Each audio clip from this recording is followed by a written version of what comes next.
Good morning, good afternoon, good evening, YouTubers. This is Jerry Diamond with How to Get Out of Babylon. I have last night I've done so much research and studying and writing and stuff that I ran out of time and energy to do a video. So since I'm not in the middle of reading a book, I didn't bother to do anything. So I apologize. Hey, I've decided what I'm going to do. I've been reading fiction books. As I say, this isn't fiction. It's history. It just hasn't happened yet. I'm going to read a book that's kind of fiction in the making. You know, life imitates art. And I'm going to read my How to Get Out of Babylon book. So you can go to lulu.com, as you see here on the screen.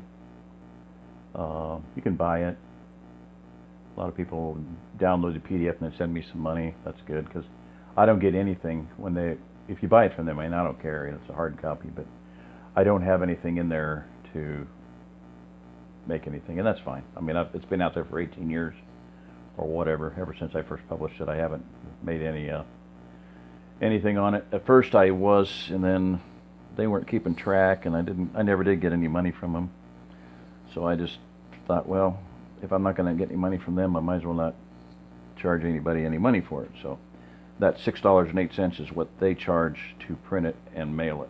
So anyway, but you can download the PDF there, boom, free. So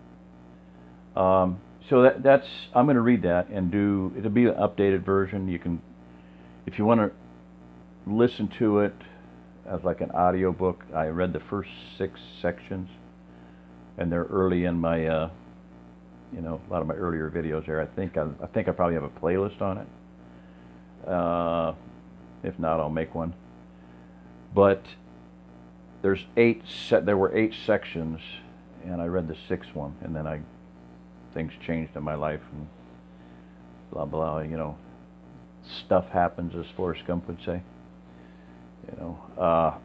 So anyway, I'm going to read that with commentary. So it'll basically be my 1,000 Bunny Trail story, the beginning of it. And a lot of it will cover, things that have happened, things that I basically not really predicted per se, but saw, and that are true, and things that have happened that I actually wrote literally happened, even almost cooler than what I wrote about. So anyway, and the reason I'm doing it is because I listened to a guy on YouTube, and about what is the difference between great companies that succeed and other ones that don't. People that succeed with their life mission and other ones that don't. And he said the difference is not, I don't want to tell you how, I don't want to tell you why, I want to tell you why. In other words, he said there were a lot of great preachers back when, Martin Luther King succeeded in the civil rights movement because he said, I have a dream. So, I do have that. It's a vision, it's a dream, it's an idea, and unless I can portray that and get it across to people, it's not going to happen. So, unless other people grasp, and all it is, it's not my dream, it's just what I'm seeing, what I'm trying to speak into existence is the kingdom of Yahweh. So unless we can grasp the reality of how to take what we read in Scripture and bring it into real life, it's not going to happen. So unless we start unless more than 1 or 2 people, or 10 people, or 100 people treat others like they would like to be treated, it's not going to happen. Unless we start being unselfish, it's not going to happen. So that's what I'm talking about. So, all right.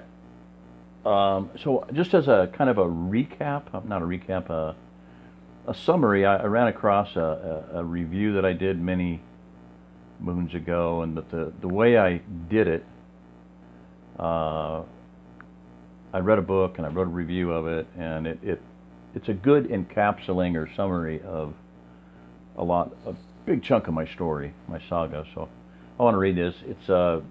And I'm not wanting to focus on the book itself, The book was titled Noah's Ark, Discovering the Science Behind Man's Oldest Mystery. Now, I doubt that Noah's Ark is man's oldest mystery, but, it's just one of man's oldest mysteries, whatever. Who built the pyramids? Why were the pyramids built? Might be older. Think, where is Atlantis? But anyway. So I'm going to kind of read this and just talk about it because it summarizes a big chunk of my idea, and you'll see why I'm saying this and reading this in a minute. All right, so this is going to be a review, and then I also wrote a later commentary, updating of that review, and it encapsulates a lot of my saga. So, all right. Possibly the strangest and most interesting, well-presented book I have read. The thesis of this book was discovered and initially researched by the author, Alan Moen, on Google Earth. Anyone can see for themselves the strange phenomena he discovered: pie-shaped plateaus at the center of 5 continents, 1/3 of a pie. These plateaus, rising up high above the plains around them, are precisely centered on the highest mountain or significant geological formation in the regions. In addition, being at the center, all rivers drain away from them.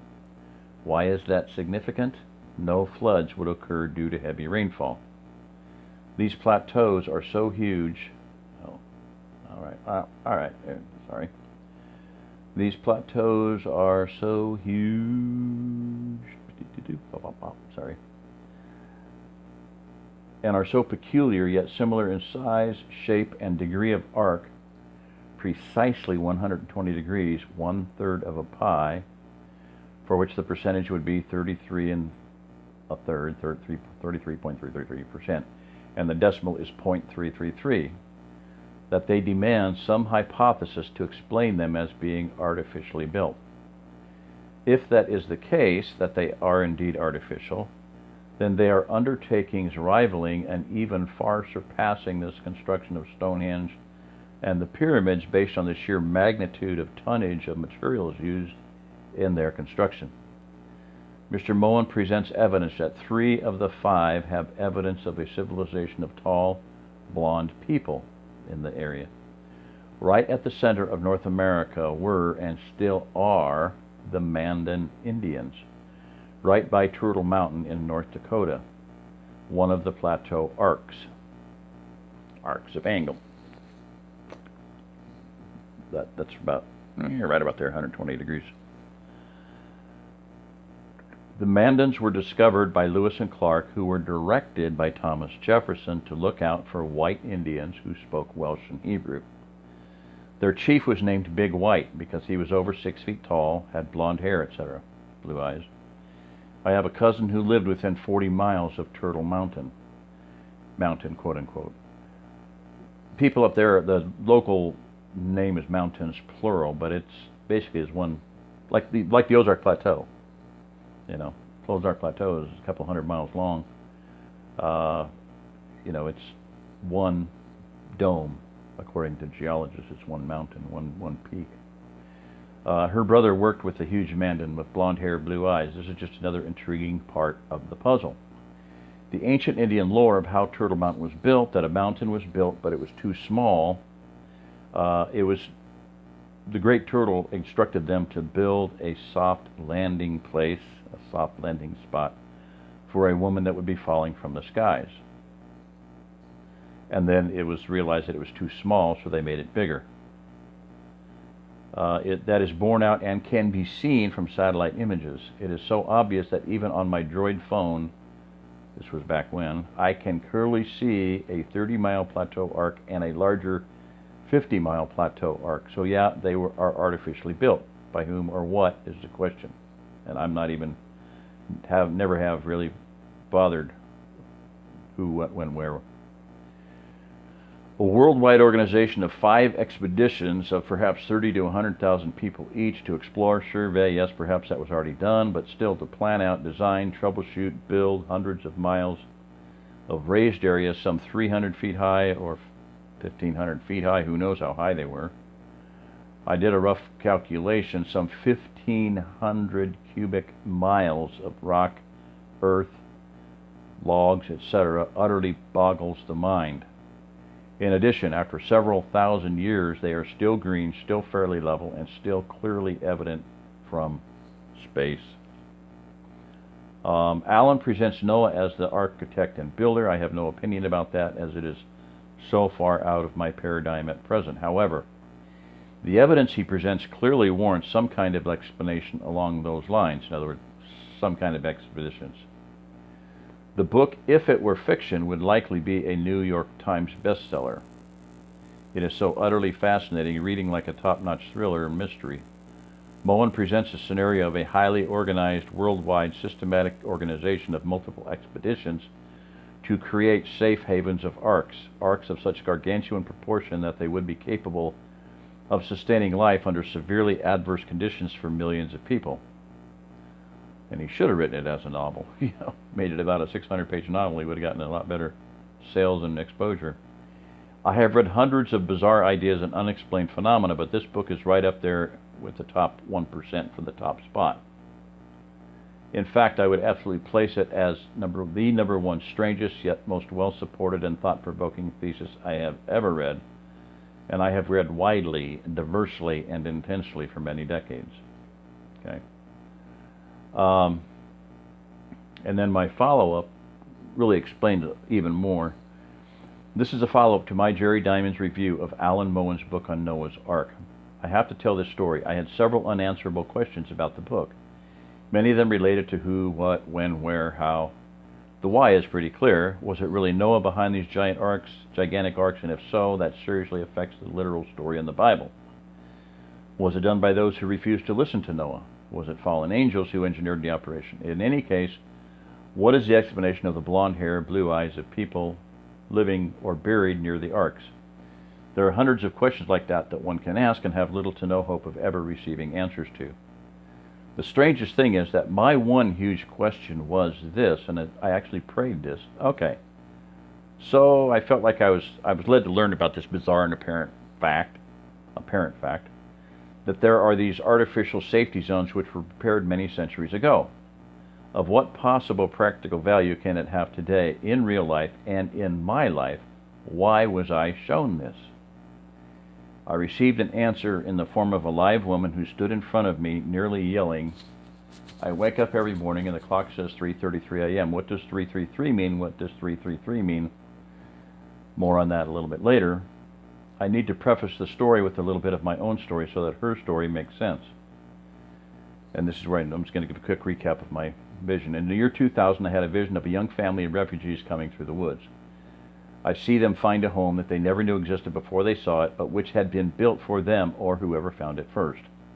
That simple vision led to a 3-day marathon of ideas pouring through my mind on how to prepare an entire region as an ark, with the express purpose to help people get out of the cities and into a safe region where they could grow their own food, etc. I took notes on the flood of ideas pouring through my mind virtually nonstop, waking and sleeping for 3 entire days and nights. I ended up making it into a book and putting it up a website. The site is howtogetoutofbabylon.com. Used to be, thanks to a friend that is still alive because he started reading the book as he had a gun to his head, but didn't want to help me pay for the website. Anyway, for the last 18 long, lonely years, I have relentlessly pursued that vision, how to inform as many people as possible all across the nation in as many areas as possible, i.e. shelter, survival, food production, preservation, etc., to increase their chances of surviving a national and even worldwide level calamity. This grew to literally hundreds, even thousands of topics, an extensive attempt as best I could manage it with limited resources and skills to prepare a place for millions of refugees. This also came to involve a tremendous amount of insight and research on the question of where to go, into an ever-crystallizing message that there is one major place of refuge on the continental United States, C-O-N-U-S, continental United States. That place is part of the U.S. interior highlands and is called the OzArk Plateau. Initially, I saw that it was shaped like a parallelogram.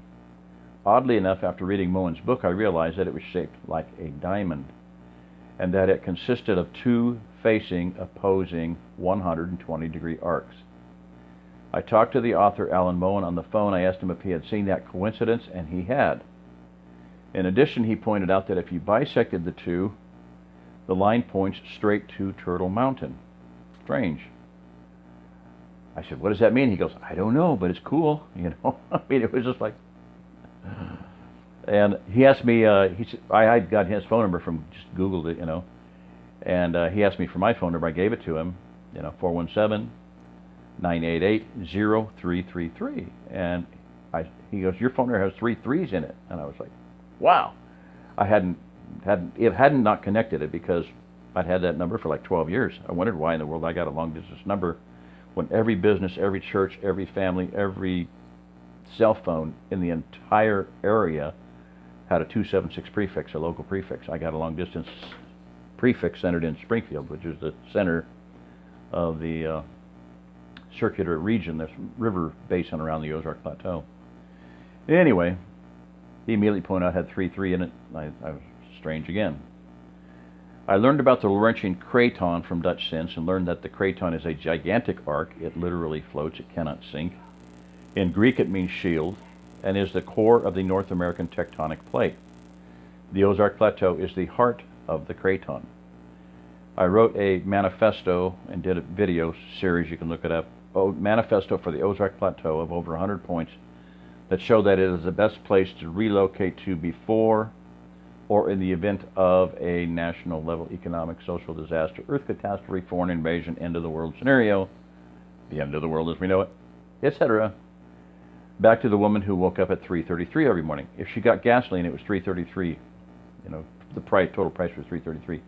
A couple items at the store came to 3:33. She was trembling. She was reciting all of these coincidences, and there was a lot of them. And she was nearly screaming. And at that point, she was like, had her arms up in the air. What does 333 mean? What does 333 mean? What does 333 mean? When I told her it meant an ark, a place of safety, of refuge, she nearly collapsed into my friend Lori's arms, shaking and sobbing. We were in the process of extracting her from a cult, and she was going to be moving here to the plateau. She is going to be a part of helping prepare for other refugees, single women, as a matter of fact, in ministry. That woman was an awesome answer to my questions that I had prayed, literally. What practical value will this information about 333 and 120 degrees and arcs ever have, and why was I directed to read that book and learn about this phenomenon? Today I Googled, I wake up at 333. After opening about 4 pages, Google of tabs, over 30 tabs, I started looking ahead to see how many pages of Google had applicable hits. In other words, most searches start to fuzz out. They get nonsensical after the 4th page or so. Not this one. After 14 pages of entries, it was still going strong. This tells me that millions of people across this country and around the world are having this experience. The day after I met this lady, another woman from Florida called and told me she was waking up at 3:33 every morning. And you drive them down the road and you look at the clock in the car, 3:33, bank 3:33, gas 3:33, code number, password 3:33 in it. Here is what I see in all of this. There is a national arc, that is the OzArk Plateau. It is comprised of 2 facing 120-degree 333 arcs facing each other. It is the only geometric shape to be found on the continental United States. In other words, you pan out to 300 miles, 500 miles, 20,000 miles, you can see it. It's a diamond. Technically, it is a rhombus. In simple terms, it is a diamond. It is a green island of survival, sticks out like a green sore thumb, and can be clearly seen on Google from anywhere from 500 to 20,000 miles altitude, if there were such a thing. It is the center of the continental United States and will become the go-to place of refuge as Earth changes, astronomical events, economic and civil breakdown, and eventually invasion from both coasts and both borders occur. These will drive people inland as described in George Washington's Valley Forge vision. Then my eyes beheld a fearful scene. From each of these countries arose thick black clouds that were soon joined into one. And throughout this mass there gleamed a dark red light, by which I saw hordes of armed men who, moving with the cloud, marched by land and sailed by sea to America, which country was enveloped in the volume of cloud. And I dimly saw those vast armies devastate the whole country and burn villages, towns, and cities that I beheld springing up. My ears listened to the thundering of the cannon, clashing of swords, shouts, and cries of millions in mortal combat as her defenders were driven inland into a wedge-shaped pattern. The Ozark Plateau is a wedge-shaped pattern, whether viewed from the east, west, north, or south. It is formed of 4 wedges. There is far more. 2 of them are 120 degrees to the north and the south, and 2 of them are 60 degrees from the east and west. Figure it out. The Ozark Plateau, There is far more to this than can be even summed up here. The long and the short of it is, I have said to thousands of people for many years now, drive now or walk later. Be a part of the solution instead of the problem. Move here now under the best of conditions with all of your resources, tools, family, etc., rather than with little or none of your resources, tools, family, etc., or worse, with nothing but the shirt on your back and under the worst of circumstances, and be a part of the problem. That was the condition of the young family in my vision back in the year 2000 that touched off my 14 years of research and planning on how to prepare an ark, a green island of survival for up to 40 million refugees. With the myriads of 333 phenomena happening to people, my message to those people who have ears to hear is this. People, it's time to get on board the ark. DNOWL, drive now or walk later. So that summarizes my vision. It's up to us, all of us, to work together to help each other. And if we don't, my take on it is, if this does not come to pass, if we don't help each other, nobody is going to make it. We will all be wiped out. There will be no hope for anybody to survive. I don't believe that'll happen. I believe that we're going to, something's going to galvanize, something's going to happen, something's going to, spread the light, spread the fire, spread the flame, and we're going to start working together. But we have to do that at some point in time. Every one of you listening to me right now, you're sitting on your stuff, you're sitting on your money, your gold, your silver, your resources, and probably 90, maybe 95% of you are going to, it's not going to do you any good. Scripture says your gold and your silver you're going to throw out in the street. Might as well do it now. Take the gold, throw it out in the street. It's not good for anything in God's economy other than paving the streets of heaven. And if you're going to keep it all to yourself, you're probably never going to walk on the streets of heaven. So that's just my take. And that's kind of a simplistic approach. You got to have control of your own life. You got to have control for your family. Yes, you've got to have control, but it doesn't mean being grasping. You can't. Goats are selfish. If we're sheep, we're going to share. Goats are grasping, sheep are sharing. Makes sense to me anyway. So, pay it forward. It's time to pay it forward. He is no fool who gives what he cannot keep to gain what he cannot lose. It's about time to start living like a true believer. So, all right. Listen to Keith Green on sheep and the goats. Just finish this and listen to that. That'll tell you what's going to happen to a lot of people. When did we see you naked? When did we see you hungry? Lord, when did we see you in prison? When did we see you in need? If we'd have seen you hungry, or at one point, hey, somebody go out and get the Lord a hamburger. He's hungry.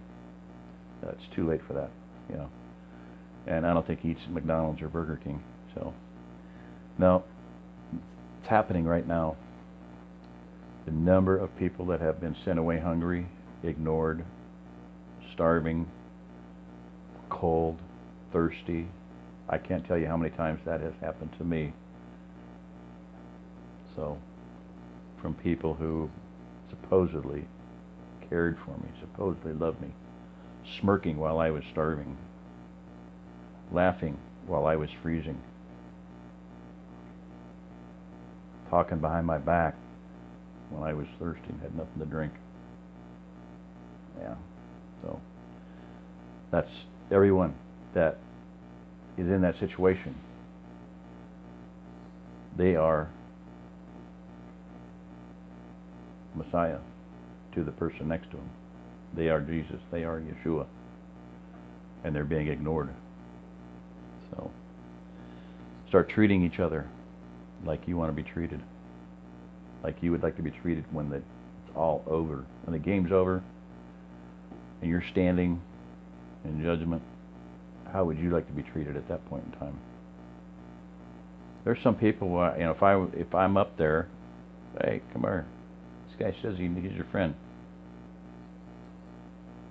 I don't remember him.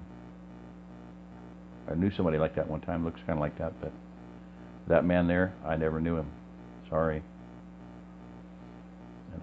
Brother, whatever your name was, don't remember you. So, pretty sad. But the truth, and the truth hurts sometimes. All right, let's pull together. Make a difference. Yahweh bless everyone. Thank you. Bye-bye.